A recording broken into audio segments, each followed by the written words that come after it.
सुधा समाधान।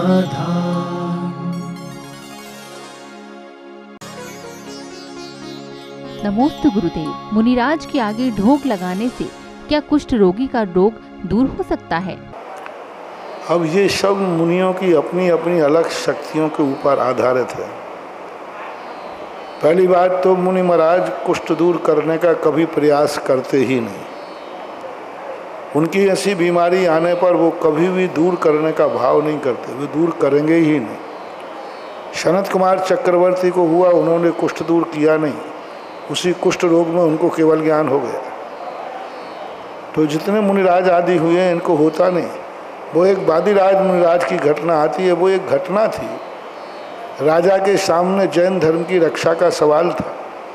यदि वो अपना कुष्ठ दूर नहीं करते तो जैन श्रावक की बहुत बड़ी हानि हो सकती थी। वो एक चुनौती का प्रसंग था। दूसरी बात है, ऐसा कोई अलग से उल्लेख नहीं है कि इस प्रकार के लगाने से ऐसे हो जाते हैं। इन सब रूढ़ियों में नहीं पड़ना चाहिए। और फिर रही बात श्रद्धा की, श्रद्धा तो ऐसी होती है कि महाराज जहाँ से निकल जाएं, जिस जमीन पर पैर रखा है और जमीन की धूल भी शायद ना जाने कितनी बीमारी को दूर करे। और वस्तुतः तुम लोग एक बहुत बड़ी गलती करते हो। चरणों में इतनी ताकत नहीं है जितनी चरण धूल में ताकत है। आप लोग महाराज के चरण छूते हो, दो खतरा। पहली बात तो तुम्हें उतना लाभ मिलेगा नहीं, और हम थोड़े ही चूक गए तो हमारे दांत जरूर चले जाएंगे और गिर दोगे।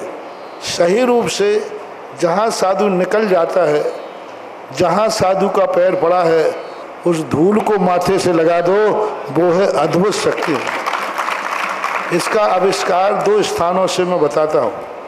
एक तो भक्तांबर पाठ में जिनेंद्र भगवान के चरणों की महिमा नहीं गाई बीमारी के लिए। अन्य कार्यों में तो है, अन्य कार्यों में तो चरणों की महिमा गाई है, लेकिन बीमारी के समय चरणों की महिमा नहीं गाई। उन्होंने क्या कहा?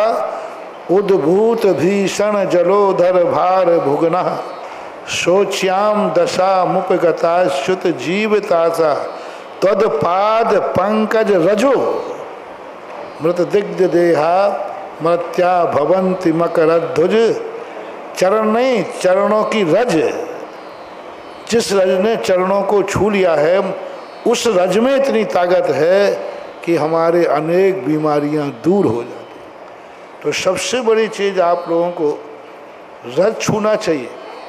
पीछे चलने वालों से मेरा कहना है कि इतने पास महाराज के मत चलो कि तुम महाराज की चरणों की रज कोई लेना चाहे, जब तक तुम पैर कर रख दो उसका बेचारे का सब गड़बड़ हो गया। ये पीछे चलने वाले बहुत गड़बड़ करते हैं। अरे भाई, वो चरण रह जाने बाद जब तक तो पीछे वाले ने पैर रख दिया, अब वो किसकी चरण लेवे? तो इतने पीछे चलो कि कोई चरण रज लेना चाहे तो वो ले सके। और आप लोग चरणों की अपेक्षा, महिलाओं को लोग हमेशा कहते हैं महाराज हम चरण कब छुपाएं। अरे चरण मत छुओ, तुम्हें घाटा हमें घाटा। और पीछे महाराज निकल जाए तो उन चरणों को, रस को इतना लो कि इस तखत की पपड़ी भी उधर जाए तो चल जाएगा पपड़ी भी उधर खींच लो तो उधर जाएगा। तो चरण रस का एक बहुत बड़ा अपने आप में महत्व होता है। तो ये सब श्रद्धा की बात है। हमारे यहाँ पूज्यवर रविशरण महाराज ने श्री पद्म पुराण के अंदर एक बहुत अच्छी घटना लिखी। महाराज के दो जो कथन मिलते हैं, एक तो गंधोदक का और एक महाराज आहार लेते हैं ना, तो आहार लेने के बाद जो पानी नीचे बगर गया, गिर गया और वो बह गया, तो एक गिद्ध पक्षी था, वो पहले देख कर कहता है ओहो धन्य दाता धन्य पात्र, ये आहार दे रहे। अब उसको कुछ नहीं मिला, तो जो आहार करने के बाद पानी बह के आ रहा था, उसी पानी में लौट गया, उसके सारे पंख सोने के हो गए। अब बताओ, ये कथन कहीं सिद्धांत? फिर महाराज हम लोग भी लौट जाए, हम सोने के हो जाएंगे? नहीं। अब ये शास्त्र में कहीं नहीं लिखा है ऐसा सिद्धांत कि महाराज के आहार के बाद बहते हुए पानी पर लेट जाओ तो सोने के हो जाएंगे। लेकिन गृद्धराज के पुराण में लिखा था, उसकी श्रद्धा में लिखा था। बहुत सारी बातें हमारे पुराण में नहीं लिखी हैं, तुम्हारे पुराण में लिखी हैं। श्रद्धा जब हो जाती है तो श्रद्धा का कोई अंत नहीं, कितना चमत्कार हो जाए। इसी को तो अतिशय बोलते। आज तक कभी आहार के बाद का पानी गिरा हुए से कोई सोने का हुआ है, लेकिन गिद्ध हो गया। अब गिद्ध की इतनी बड़ी श्रद्धा थी कि बहुत बड़ी श्रद्धा। तो ये आस्था है महानुभाव। हमने एक ऐसा प्रसंग देखा कि एक स्थान पर एक माली था, वो दिन भर मंदिर के जहाँ आप लोग अभिषेक करते ना गर्भालय के पार में, वो दिन भर घिसता रहता था। मैं उसी मंदिर में बैठे देखता था तो मुझे उस पर बड़ी दया आई। मैंने कहा क्यों भगवान जी, कमेटी वालों ने कहा है कि दिन भर तुम्हें फर्श घिसते रहना। बोले नहीं महाराज। तो मैंने कहा तुम दिन भर क्यों घिसते रहते हो? बोले महाराज आपको क्या तकलीफ हो रही है? मैंने कहा मुझे तकलीफ नहीं हो रही, मैं तेरी मेहनत देख करके। तो क्या बोला वो? बोले महाराज मैंने ऐसे पाप किए हैं कि मैं भगवान का अभिषेक तो नहीं कर सकता, आप लोग करने भी नहीं देंगे, लेकिन जहाँ भगवान का अभिषेक करने वाले खड़े होते हैं उस फर्श को तो मैं धो सकता हूँ। गजब। और वो जहाँ अभिषेक करने वाले कहते हैं उस फर्श को ऐसे धोता था वो, और एक बूंद पानी कहीं नहीं फेंकता था। पहले माथे पे लगाएगा और उस पानी को ले जा कर के पेड़ों के पास सुरक्षित स्थान, जैसे बिल्कुल जो गंधोदक तुम करते हो वो उस फर्श के पानी को करता था। अब बोलो ये कौन से शास्त्र में लिखा है? लेकिन उस भक्त के पुराण में लिखा है। अब बोलो तुम्हारा गंधोदक ज़्यादा प्रभावशाली है कि उसका गंधोदक? देखो आस्था देखो कहाँ लगे उसकी। आप अपन लोग गंधोदक तो भगवान के लगाने में थोड़ा सोचें, वो उसको गंधोदक मान रहा है। तो आस्था की कोई परिभाषा नहीं होती। आस्था अचिंत है, असीम है। वो पत्थर को भी भगवान का चमत्कार दिखा देती है। आस्था इतनी बड़ी है। नमोस्तु गुरुदेव। अभिषेक पूजन करने के बाद हम भगवान के चरण स्पर्श बाद में क्यों करते हैं? पूजा और अभिषेक की जहाँ तक बातें हैं, हम तो मात्र उद्घाटन करने वाले हैं। हमने तो खोजा, ये तो हमें पूज्य कुंद भगवान ने, पूज्यवर वीर सिंह स्वामी महाराज ने सैकड़ों हजारों साल पहले श्रावक के 4 आवश्यक कहे थे। दान पूजा शील मुपवासो चौबिहो सावो धम्मो, और बाद में वो लिखे हैं दान पूजा मुख्यो सावो धम्मो। दान और पूजा श्रावक के मुख्य धर्म है। पहले 4 बताए, फिर मुख्य धर्म बताए कि ये 4 दान और पूजा श्रावक के मुख्य धर्म हैं। श्रावक को साधक नहीं कहा जाता, उपासक कहा जाता है। साधु जितनी साधना बनेगा वो मंगल स्वरूप होगा, और श्रावक जितनी उपासना करेगा उसका मंगल ही मंगल होगा। इसलिए श्रावक का नाम ही रख दिया उपासक। उपासक का अर्थ है उपासना करना। इसलिए जो रहस्य हमने शास्त्रों में खोजे वह आपको समझाए, प्रेरणा दी। और मुझे बहुत हर्ष है कि मैंने जब भी समाज को जो समझाया, समाज को समझ में आ गया।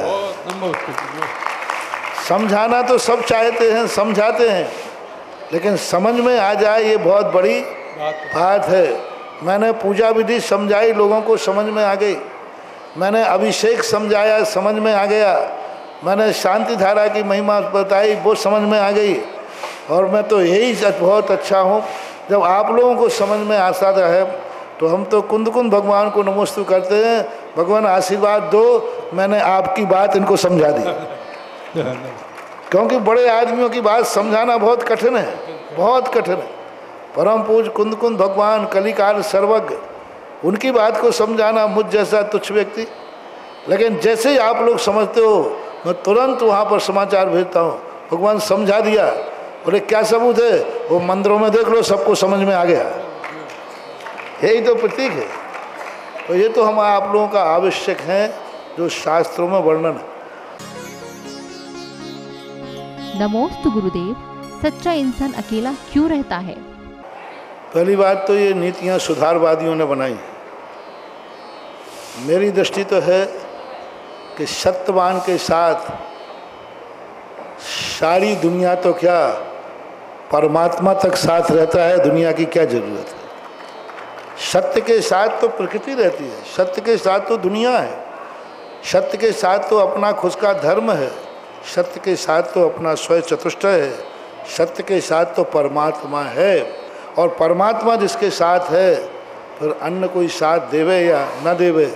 और सत्यवान व्यक्ति भीड़ में भी अपने आप में अकेला रहता है, वो भीड़ को देखकर अपना रंग नहीं बदलता, वो भीड़ में भी सत्य सोने जैसा चमकता रहता है, ये उसका अर्थ होता है। सत्य को आँच नहीं, सत्य की हमेशा विजय होती है। सत्य सूली पर चढ़ सकता है लेकिन सत्य को सूली लगती नहीं है। सत्य अग्नि में कूद सकता है लेकिन सत्य अग्नि में जलता नहीं है। सत्य पर संकट तो आएंगे लेकिन वो संकट उसका कुछ भी नहीं बिगाड़ पाएंगे। बस अपने सत्य पर कभी अविश्वास नहीं करना, अपने सत्य पर कभी डिगना नहीं, अपने खुद के सत्य पर। और मैंने कहा था अपसख्यम देवता सख्यम, ये दो साक्षी जरूर बना लेना। एक अपने आत्मा की साक्षी रखना, यदि तुम्हारी आत्मा में तुमने सत्य हो तो सारे जगत को एक तरफ हो जाने दो, आपको डरने की जरूरत नहीं। एक दिन सारा जगत तुम्हारे पीछे होगा और तुम आगे हो। बस अपनी आत्मा से पूछो, यदि आपकी आत्मा कहती है कि मैं सत्य हूँ, कोई विकल्प मत करो, कुछ नहीं। ये भीड़ मत देखो कितना विरोध हो रहा है, भीड़ मत देखो कितना विरोधियों की संख्या बढ़ रही है, बढ़ने दो। पूरी भीड़ भी, पूरा विश्व, 7 अरब की जनता भी एक तरफ खड़ी हो जाए और तुम्हारी आत्मा में यदि सत्य है तो डरना नहीं।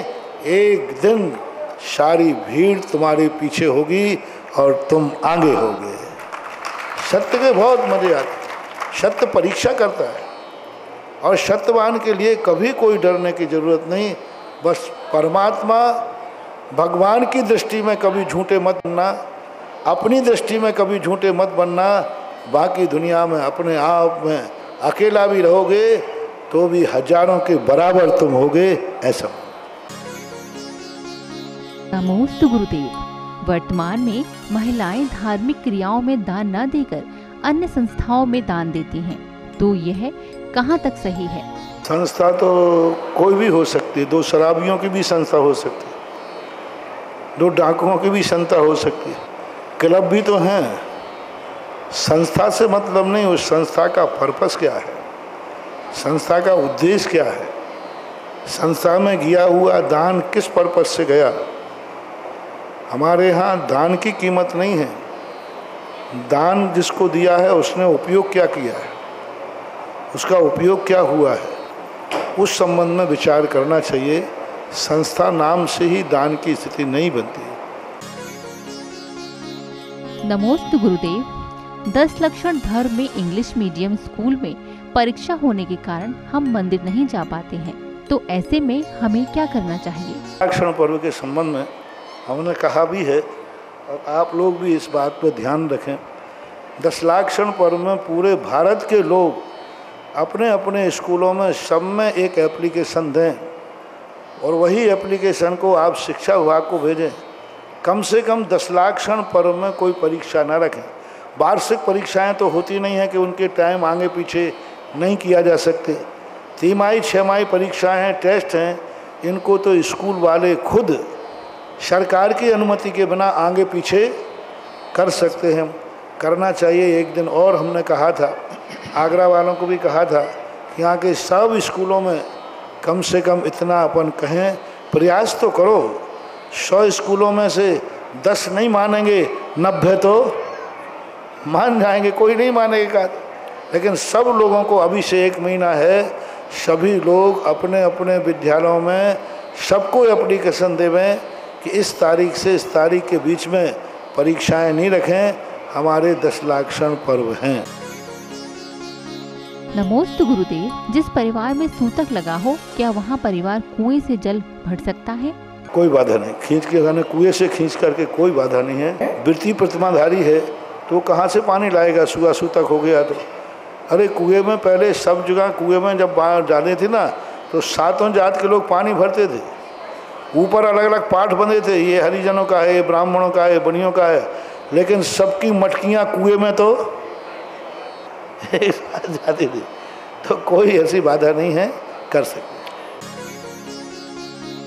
नमोस्तु गुरुदेव, सफेद दाग वाले व्यक्ति क्या अभिषेक पूजन कर सकते हैं? आहार नहीं देना ये तो आगम में स्पष्ट उल्लेख किया है।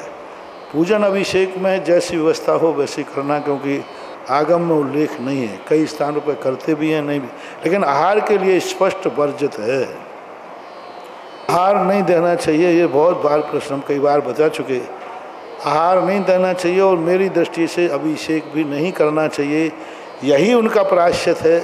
यदि ये प्रायश्चित उन्होंने कर लिया तो शायद अगले भव में ऐसा मौका नहीं आएगा, अच्छी जैन कुल की कन्या उनको मिल जाएगी। इसलिए ऐसे के कार्य जो हैं मजबूरी में होते हैं, अशुभ कर्म के उदय से होते हैं, तो थोड़ा सा अपने आप को प्रायश्चित कर लेना चाहिए और इस प्रकार की व्यवस्था को नहीं करना चाहिए। नमोस्तु गुरुदेव, मुनीश्वरी के आहार में क्या हम वर्षा जल का प्रयोग कर सकते हैं? तो इसके संबंध में जो टाँके की परंपरा है वो तो है, आगम में तो ऐसा इसका कोई उल्लेख नहीं है। लेकिन बड़े बड़े पूज्य महाराज धर्म सागर जी महाराज, वीर सागर जी महाराज, शांति सागर महाराज आदि ये महान पूज्य महाराज लोग टाँके का पानी लेते थे। अब उस समय टंकियों का तो चलता नहीं था। मेरी दृष्टि से टंकी में ज़्यादा दिन से रखने पर जीवों की उत्पत्ति ज़्यादा हो सकती है, क्योंकि वो प्लास्टिक है। इसलिए इसका प्रयोग ना ही करें तो अच्छा है। कुछ समय के लिए तात्कालिक करना पड़े तो व्यवस्था बनाई जा सकती है, किया जा सकता है। नमोस्तु गुरुदेव, आगम के अनुसार मौन की परिभाषा क्या होती है? मौन की परिभाषा का अर्थ है, पहले तो सबसे पहले एक ही बात कहा, दोषवादे च मौन्यम। जहाँ हमें दूसरों के दोषों के कहने की बात आवे तो मौन धारण करना। दोषवादे च मौन्यम सबसे बड़ा सूत्र दिया। जब हमें किसी की बुराई करने का मौका मिले और करने का बात आवे, वहाँ मौन धारण करना चाहिए। हम किसी के गुणों की प्रशंसा नहीं कर सकते, तो हम किसी के दोषों की बुराई करने का भी अधिकार हमें नहीं है। पहला मौन। और मौन लेने से अनेक झगड़े बच जाते हैं।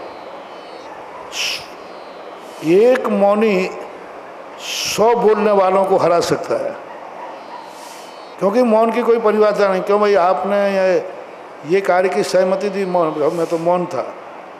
बोले आपने स्वीकृति दी? बोले दी थी, क्योंकि मौनम स्वीकृति लक्षणम। तो मौन ऐसा एक बिना पैंदी का लोटा है कि सब तरफ से मौन करने वाले की जीत होती है।